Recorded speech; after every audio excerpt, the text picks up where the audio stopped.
Baik, bismillahirrahmanirrahim. Assalamualaikum warahmatullahi wabarakatuh. Waalaikumsalam warahmatullahi wabarakatuh. Perkenalkan, kami dari kelompok 3 di sini akan mempresentasikan mengenai komponen kurikulum dan prinsip pengembangan kurikulum. Sebelumnya perkenalkan, ini adalah anggota kelompok kami. Yang pertama ada Dinar, Dinda Rizky, Elda, Hilma, Mega, Siva, dan juga Sri. Untuk materi pertama mungkin saya akan kepada teman saya. Baik, materi pertama kita akan membahas mengenai komponen strategi dan metode. Strategi, pengertian dari strategi tersebut yaitu merupakan proses penyampaian yang di dalamnya itu ada perencanaan atau rancangan yang harus dilakukan untuk mencapai suatu tujuan. Nah, di dalam strategi ini terdapat metode. Sedangkan pengertian dari metodenya sendiri itu merupakan langkah-langkah atau prosedur khusus yang diikuti untuk mencapai suatu tujuan tertentu. Untuk strategi dan metode itu mempunyai skala dan tujuan. Yang pertama kita akan bahas mengenai skala strategi. Nah, skala strategi ini merupakan holistik yang melibatkan pandangan yang lebih luas terhadap pencapaian tujuan yang jangkanya itu panjang.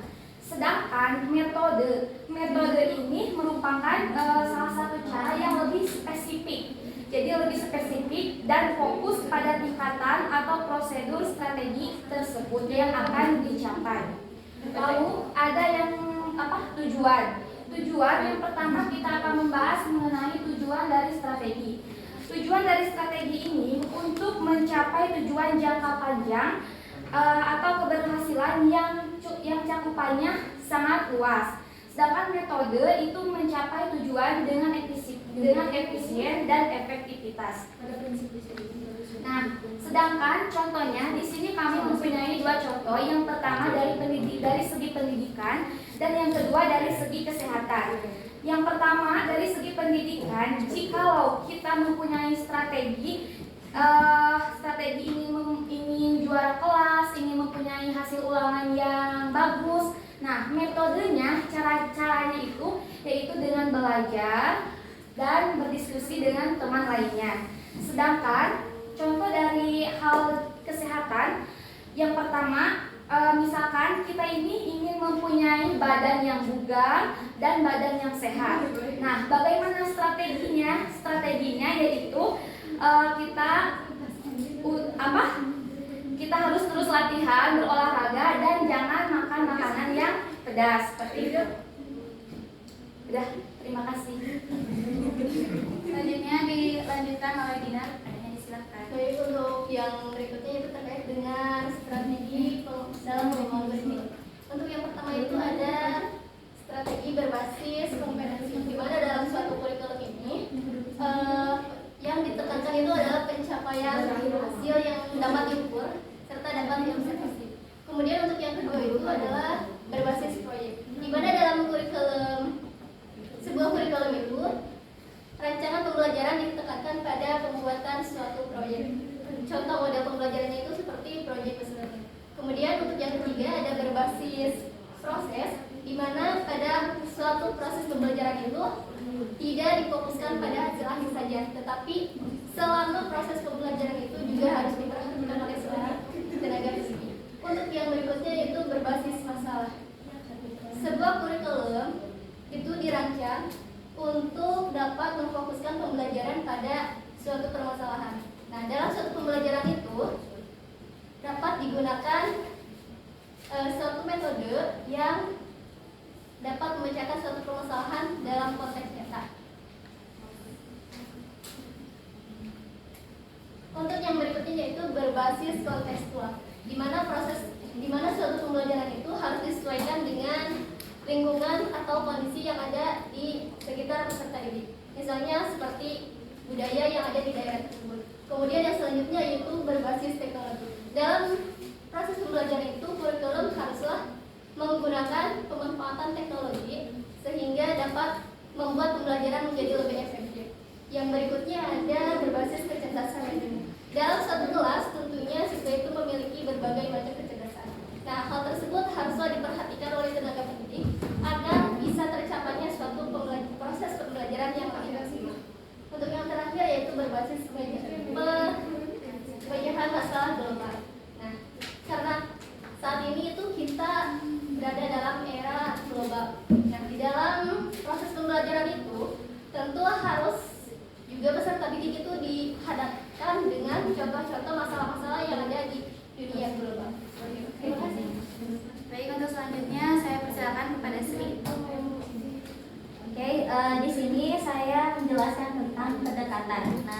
yang teman-teman ketahui bahwa pendekatan itu meliputi cara pandang baru terhadap pembelajaran dan siswa, serta filosofi atau teori pembelajaran yang digunakan untuk mengembangkan strategi pembelajaran. Intinya, pendekatan itu bagaimana sudut pandang kita sebagai pendidik terhadap pembelajaran, harus seperti apa. Nah, kemudian jenis pendekatan di sini ada dua menurut Roy Killer pada tahun 1998. Yang pertama adalah pendekatan yang berpusat pada guru atau teacher center approach. Maksudnya adalah jadi guru ini sebagai pengontrol penuh dalam proses pembelajaran, mulai dari manajemennya, lalu aspek lainnya termasuk dalam penyampaian materinya itu berpusat pada guru. Nah, sedangkan pendekatan yang berpusat pada siswa atau student center approach, jadi siswa di sini sebagai peran utama. Maksudnya hampir segala pembelajaran yang ada di kelas dipusatkan kepada siswa agar siswa ini berperan aktif dan mau berkontribusi dalam pembelajaran. Nah, terus hubungannya apa sih antara pendekatan dengan strategi yang sedang kita bahas? Nah, sebelum kita ke strategi, kita harus tahu dulu pendekatannya seperti apa. Nah, tadi kan pendekatan itu sudut pandang ada dua, ada yang berpusat pada siswa, ada yang berpusat pada guru. Misal tujuan pembelajaran yang kita susun itu adalah agar siswa dapat menganalisis proses pertumbuhan tanaman. Nah, berarti ini berfokus pada siswa. Berarti pendekatan yang kita ambil adalah student center approach. Setelah pendekatannya sudah ada, nah langkah berikutnya adalah menyusun strategi. Berdasarkan yang sudah Alda sampaikan, bahwa strategi di sini itu dibuat sebagai rencana aktivitas siswa untuk mencapai tujuan pembelajaran. Nah, ketika strateginya sudah dipilih, misal strategi yang dipilihnya adalah discovery atau yang berpusat pada siswa tadi. Nah, berarti tadi pendekatannya udah ada, strateginya sudah ada. Langkah berikutnya adalah menentukan metode pembelajarannya mau seperti apa. Nah, metode ini adalah implementasi dari strategi. Gimana sih caranya kita untuk mewujudkan strategi yang udah kita buat dengan cara memberikan metode yang tepat. Pasti dalam setiap tujuan pembelajaran gak cukup satu metode yang kita pakai. Misal ada diskusi yang kita pilih, gak cukup nih diskusi, bisa juga dengan sesi tanya jawab atau picture and picture atau jigsaw, atau misal mau pakai misal number head together bisa. Jadi metodenya banyak dalam satu tujuan pembelajaran. Karena kalau misal kita pakainya satu aja, itu nggak akan, ya tahu sendiri kalau anak SD itu banyak gerak. Kita nggak mungkin bisa mengendalikan itu, makanya kita buat langkah atau strateginya berdasarkan dengan metode yang sudah kita susun. Setelah metodenya sudah ada, nah langkah berikutnya adalah teknik. Nah, tekniknya mau seperti apa? Misal, metode yang kita pilih itu yang tadi diskusi atau tanya jawab. Nah, tekniknya misal ada satu kelompok yang bagian bertanya, ada satu kelompok yang menjawab, ada satu kelompok yang menilai. Nah, itu termasuk teknik. Jadi teknik ini lebih spesifik, cuman bagian terkecil dari pada model pembelajaran. Nah, ada lagi dua yang belum tercantum di sini, yaitu ada gaya. Nah, gaya belajar kita, gaya cara kita menyampaikan kepada anak itu mau seperti apa. Nah, cuman di sini ya sudah meliputi lah ya sama yang tadi. Nah, sumber model pembelajaran ini berdasarkan dari buku Wina Sanjaya. Jadi kalau teman-teman penasaran pengen tahu model pembelajaran Wina Sanjaya seperti apa, bisa dilihat di bukunya, dan ada model pembelajaran yang seperti ini. Ibaratkan sebuah mobil ini sebagai sistemnya, sedangkan bannya ini adalah strategi. Nah, strateginya nggak bisa berjalan kalau misal ban mobilnya tuh kempes atau pecah, otomatis sistem yang kita ajarkan di sekolah itu nggak akan berjalan karena strateginya adalah di ban mobilnya tadi. Gitu. Nah, dapat disimpulkan bahwa untuk komponen bagian strategi ini, setelah kita menyusun semuanya, maka akan muncul namanya strategi instructional. Jadi di situ ada mulai pendahuluan kita ngajar seperti apa, nanti di tengah-tengah pembelajaran kita mau kayak gimana, penutupnya kayak gimana, metodenya seperti apa, alokasi waktunya gimana, itu akan ada di yang namanya ada tabel instruksional, sistem tabel instruksional. Mungkin cukup sekian dari saya. Terima kasih. Baik, untuk materi mengenai komponen strategi sudah dijelaskan. Maka dari itu kita lanjut kepada materi selanjutnya mengenai prinsip efektivitas dan juga efisiensi. Untuk prinsip efektivitas akan dijelaskan oleh Dinda dan juga Hilma. Kepadanya disilakan. Baik, untuk prinsip dalam mengembangkan kurikulum perlu diperhatikan prinsip efektivitas. Efektivitas itu berasal dari kata dasar efektif. Menurut Kamus Besar Bahasa Indonesia, kata efektif mempunyai arti efek, pengaruh, akibat, kesesuaian dalam suatu kegiatan orang yang melaksanakan tugas dengan sasaran yang dituju. Nah, prinsip efektivitas juga dapat dikatakan sebagai sejauh mana rencana program pembelajaran dicapai atau diimplementasikan. Nah, jadi bisa dikatakan juga prinsip efektivitas ini bagaimana cara mencapai suatu tujuan dengan optimal seperti itu. Jadi berfokus pada tujuan. Nah, selanjutnya ada contoh prinsip efektivitas dalam pembelajaran. Di sini saya mencantumkan 3 poin. Yang pertama ada penentuan tujuan pembelajaran berdasarkan CP. Tentunya ya sebelum melaksanakan pembelajaran, guru akan membuat suatu rencana pembelajaran dengan memilih CP atau capaian pembelajaran. Nah, dengan memilih CP, langkah selanjutnya yaitu mengembangkan suatu ATP atau acuan tujuan pembelajaran.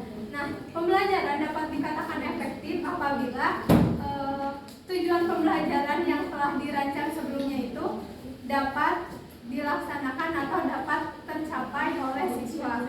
Jadi misalkan kalau dalam suatu pembelajaran guru itu menyusun 3 tujuan pembelajaran, namun misalnya ada satu tujuan pembelajaran yang tidak tercapai, maka pembelajaran tersebut tidak dikatakan efektif. Nah, yang dikatakan efektif kalau semua tujuan pembelajarannya dapat tercapai. Nah, yang selanjutnya ada penggunaan alat bantu pembelajaran. Nah, pembelajaran juga dapat efektif apabila menggunakan alat bantu dalam pembelajaran gitu. Jadi guru akan lebih mudah menyampaikan materi sehingga tujuan yang tadi telah dirancang itu dapat tercapai. Nah, begitu pula dengan penggunaan metode pembelajaran. Namun perlu diketahui ya, guru itu harus mengerti gitu bagaimana cara menggunakan alat bantu pembelajaran dan bagaimana cara mengaplikasikan metode pembelajaran sehingga dapat efektif pembelajaran. Nah, dalam prinsip efektivitas ini terdapat 2 aspek yang harus diperhatikan. Yang pertama adalah efektivitas mengajar guru dan yang kedua adalah efektivitas belajar siswa. Di mana dalam efektivitas mengajar guru, jika guru masih kurang efektif dalam mengajar dan bahan ajar, maka ini bisa menjadi bahan pertimbangan dalam mengembangkan kurikulum selanjutnya. Nah, caranya yaitu bisa dengan pelatihan ataupun workshop. Dan yang kedua adalah efektivitas belajar siswa, di mana dalam mengembangkan kurikulum ini perlu memperhatikan metodologi pembelajaran yang akan dicapai sehingga nantinya akan relevan dengan materi yang akan dituju. Baik, untuk selanjutnya prinsip efisiensi akan dijelaskan oleh Syifa dan juga Mega. Kepadanya disilakan. Ya, baik, selanjutnya itu mengenai prinsip pengembangan kurikulum bagian prinsip efisiensi. Nah, efisien itu sendiri pasti teman-teman juga tahu efisien yaitu tepat atau sesuai untuk dikerjakan. Nah, di sini apa yang telah direncanakan sesuai dengan tujuan yang ingin dicapai. Jadi dalam prinsip efisien ini bagaimana kurikulum ini dapat mencapai tujuan yang ingin dicapai. Misalnya kalau dalam kurikulum itu ada tadi ada CP, terus ada misal ada P3 ya, P3 seperti itu. Nah, itu bagaimana tujuan tersebut agar tercapai. Nah, salah satunya di sini bagaimana mengoptimalkan atau cermat dan tepat sehingga hasilnya memadai. Apa yang dioptimalkan yaitu ada segi waktu, tempat, dan biaya. Baik, untuk selanjutnya, nah tadi juga sempat dijelaskan bahwa efisien itu berkaitan dengan waktu, biaya, tenaga, tempat, dan sebagainya. Nah, di sini menurut Baharudin dan Wahyuni ada setidaknya 3 faktor yang dapat menunjang efisiensi dalam pembelajaran, baik itu untuk peserta didik maupun bagi kita sebagai pendidiknya. Yang pertama ada faktor internal. Mungkin teman-teman juga pasti udah tahu faktor internal pasti dari dalam diri kita ya, baik peserta didik maupun guru. Nah, faktor internal ini berkaitan dengan keadaan atau kondisi fisik dari peserta didik. Misalnya yang berkaitan dengan fisiologis ataupun psikologis. Fisiologis misalkan sehat atau tidaknya peserta didik.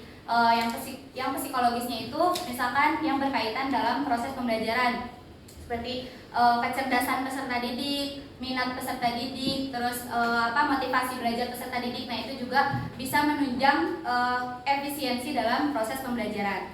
Lalu yang kedua ada faktor eksternal. Nah, faktor eksternal ini yang berkaitan dengan kondisi lingkungan dari peserta didik. Seperti misalnya lingkungan sekolahnya seperti apa, apakah dapat menunjang proses pembelajaran dengan baik atau tidak. Lalu guru juga menjadi salah satu faktor eksternal yang dapat menunjang dari faktor efisiensi. Lalu teman-temannya di sekitarnya dan di luar sekolah pun seperti di masyarakatnya, di keluarganya seperti apa. Lalu yang ketiga itu ada materi pelajaran. Tentu ini menjadi salah satu faktor yang cukup penting dalam menunjang efisiensi dalam pembelajaran, karena tentu harus disesuaikan dengan usia maupun karakteristik dari peserta didik itu sendiri. Lalu saya juga pernah membaca bahwa agar terjadi efisiensi dalam proses belajar, maka guru harus menguasai materi pelajaran dan berbagai metode pengajaran yang dapat diterapkan sesuai dengan kondisi peserta didik. Nah, untuk apa sih bedanya efektivitas dan juga efisiensi? Mungkin itu hampir mirip-mirip ya. Kalau tadi efektivitas itu yang berfokus pada apa yang akan dicapai gitu. Nah, kalau misalkan efisien lebih ke tepatnya apa yang akan tepatnya waktu atau tenaga yang akan kita keluarkan gitu. Jadi efektivitas dan juga efisiensi itu saling berkaitan seperti itu. Baik, mungkin untuk pematerian dari kelompok 3 alhamdulillah sudah selesai disampaikan.